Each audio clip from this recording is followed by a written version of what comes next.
नमस्कार। राजस्थान की 200 विधानसभा सीटों पर चौंकाने वाले आंकड़े सामने आ चुके हैं। राजस्थान में अगली सरकार किसकी बन सकती है, इसको लेकर 200 विधानसभा सीटों पर चौंकाने वाले ओपिनियन पोल के आंकड़े सामने आ चुके हैं। क्या भारतीय जनता पार्टी यहां पर बात की जाए तो इस बार किसके नेतृत्व चुनाव लड़ेगी, क्योंकि वसुंधरा राजे के नेतृत्व में चुनाव लड़ा, मुख्यमंत्री भजनलाल शर्मा बने।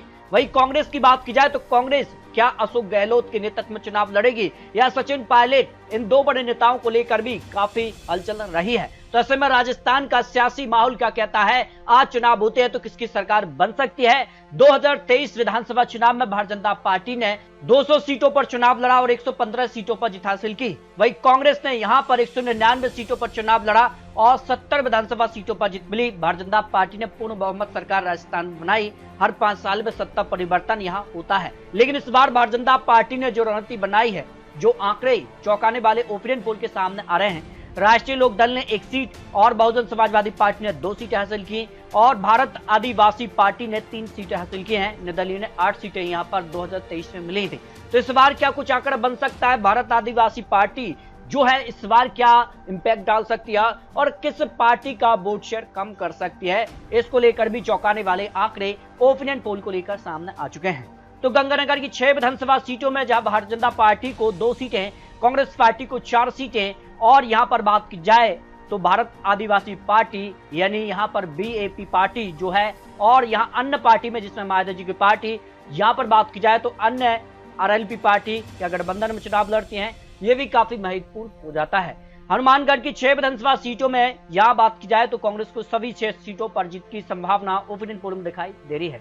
बीकानेर की 7 सीटों की बात की तो भारतीय जनता पार्टी के खाते में 4 सीटें, कांग्रेस खाते में 4 विधानसभा सीटें और अन्य पार्टी को यहां पर 0 सीट यहां पर जाती नजर आ रही है। यानी मुख्य पार्टी भारतीय जनता पार्टी और कांग्रेस पार्टी के बीच ही मुकाबला यहां पर देखने को मिलने जा रहा है। चुरू की अगर बात की 6 विधानसभा सीटों में भारतीय जनता पार्टी को 1 सीट, जबकि कांग्रेस पार्टी को 4 सीट, 1 सीट यहां पर बीएपी पार्टी यानी भारत आदिवासी पार्टी के पक्ष में सीट जाने की संभावना ओपिनियन पोल में दिखाई दे रही है। झुंझुनू जिले की 7 सीटों की बात करें, यहाँ भारतीय जनता पार्टी की 2 सीटें, कांग्रेस पार्टी के पक्ष में 5 विधानसभा सीटें जाने की संभावना ओपिनियन पोल में दिखाई दे रही है।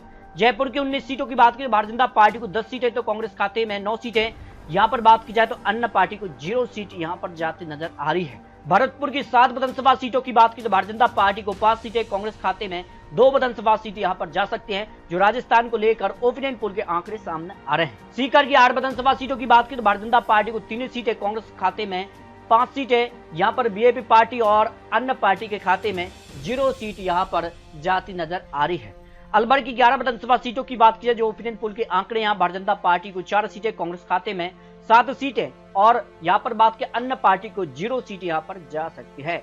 धौलपुर की 4 विधानसभा सीटों की बात की तो भारतीय जनता पार्टी को 0 सीट, जबकि कांग्रेस खाते में सभी 4 सीटों पर जीत की संभावना ओपिनियन पोल में दिखाई दे रही है। करौली की 4 विधानसभा सीटों की बात की तो भारतीय जनता पार्टी को 2 सीटें, कांग्रेस खाते में 2 सीटें, बीए पार्टी और अन्य पार्टी को 0 सीटें मिल सकती है। यानी करौली में कांटे की टक्कर यहाँ पर देखने को मिलने जा रही है, जो ओपिनियन पोल के आंकड़े सामने आ रहे हैं। 200 जिले की 5 सीटों का जो ओपिनियन पोल, इसमें भारतीय जनता पार्टी को 3 सीटें, कांग्रेस खाते में 2 विधानसभा सीटें और अन्य पार्टी को यहां 0 सीट की संभावना ओपिनियन पोल में नजर आ रही है। नागौर जिले की 10 विधानसभा सीटों का जो ओपिनियन पोल, इसमें भारतीय जनता पार्टी को 3 सीटें, कांग्रेस खाते में 5 सीटें और बीएपी पार्टी को 1 सीट और अन्य के खाते में भी 1 सीट यहां पर नागौर जिले से जाने की संभावना दिखाई दे रही है। सवाई माधोपुर की 4 सीटों की बात की तो भारतीय जनता पार्टी को 2 सीटें, 2 सीटों पर ही कांग्रेस के बीच है कांटे की टक्कर यहां देखने को मिलने जा रही है। जबकि डोंग की 4 सीटों की बात की जाए तो यहां पर भी कांटे की टक्कर इस बार देखने को मिलने जा रही है। 2 सीटों पर भारतीय जनता पार्टी और 2 सीटों पर ही कांग्रेस के बीच है, यहां पर कांटे की टक्कर देखने को मिलने जा रही है। अजमेर की 8 सीटों की बात की तो भारतीय जनता पार्टी को 4 सीटें, कांग्रेस के खाते में भी 4 सीटें, यानी बराबर की टक्कर यहां देखने को मिलने जा रही है। पाली जिले की 6 विधानसभा सीटों की बात की तो भारतीय जनता पार्टी को यहां 4 सीटें, कांग्रेस खाते में 2 विधानसभा सीटें यहां पर जाती नजर आ रही है। जोधपुर की 10 सीटों की बात की तो भारतीय जनता पार्टी को 4 सीटें, कांग्रेस खाते में भी 4 सीट, 1 सीट अन्य पार्टी और 1 सीट यहां पर बीएपी पार्टी के खाते में जाती नजर आ रही है। यानी ये जोधपुर में सीधे तौर पर जो है कांटे की टक्कर भारतीय जनता पार्टी और कांग्रेस में देखने को मिलने जा रही है, लेकिन अन्य पार्टी भी यहाँ निर्णायक भूमिका में दिखाई दे रही है। जैसलमेर की 2 सीटों की बात की जाए तो यहाँ भारतीय जनता पार्टी को 1 सीट और 1 सीट कांग्रेस के खाते में जा सकते हैं, जो ओपिनियन पोल के आंकड़े सामने आ रहे हैं। जबकि बाड़मेर की 7 सीटों की बात की तो 3 सीट पर भारतीय जनता पार्टी और 3 सीट पर ही कांग्रेस के बीच है, यहाँ पर कांटे की टक्कर 1 सीट अन्य के खाते में भी जा सकती है। जबकि जालौर की 5 सीटों में भारतीय जनता पार्टी को 1 सीट, कांग्रेस को 3 सीटें, 1 सीट यहाँ पर बीएपी पार्टी के खाते में यहाँ पर जाती नजर आ रही है। सिरोही की 3 सीटों की बात करें तो भारतीय जनता पार्टी की 1 सीट, कांग्रेस खाते में 2 विधानसभा सीट यहां पर जा सकती है। उदयपुर की 8 सीटों की बात करें भारतीय जनता पार्टी को 3 सीट, कांग्रेस खाते में 5 सीटें और यहां पर बात की जाए तो अन्य पार्टी को 0 सीट यहां पर मिलती नजर आ रही है। प्रतापगढ़ की 2 सीटों की बात करें, दोनों सीट पर कांग्रेस की जीत की संभावना ओपिनियन पोल में दिखाई दे रही है। डोंगरपुर की अगर बात की 4 सीटों में भारतीय जनता पार्टी को 1 सीट, कांग्रेस खाते में 2 सीट और 1 सीट यहां पर अन्य पार्टी के खाते में जा सकती है, जो ओपिनियन पोल के आंकड़े सामने आ रहे हैं। बांसवाड़ा की 5 सीटों की बात की तो भारतीय जनता पार्टी को 0 सीट, जबकि कांग्रेस खाते में सभी 5 सीटों पर जीत की संभावना दिखाई दे रही है। चित्तौड़गढ़ की 5 सीटों की बात की जाए तो भारतीय जनता पार्टी को 3 सीटें, कांग्रेस खाते में 1 सीट और बीएपी पार्टी खाते में भी 1 सीट यहां पर जा सकती है। राजसमंद की 4 सीटों की बात की जाए तो भारतीय जनता पार्टी को 2 सीटें, कांग्रेस खाते में 2 विधानसभा सीटें जा सकती है, जो ओपिनियन पोल के आंकड़े हैं, यानी कांटे की टक्कर यहां दिखाई दे रही है। भीलवाड़ा की 7 सीटों का भी ओपिनियन पोल सामने आ चुका है और यहाँ के आंकड़े भी चौंकाने वाले सामने आ रहे हैं। भारतीय जनता पार्टी को 2 सीटें, कांग्रेस खाते में 3 सीट और 1 सीट अन्य खाते में जा सकती है, जो ओपिनियन पोल के आंकड़े निकलकर सामने आ रहे हैं। बूंदी जिले की 3 सीटों की बात करें, तीनों सीटों पर कांग्रेस का पलड़ा भारी है, हालांकि 1 सीट भारतीय जनता पार्टी खाते में भी जा सकती है।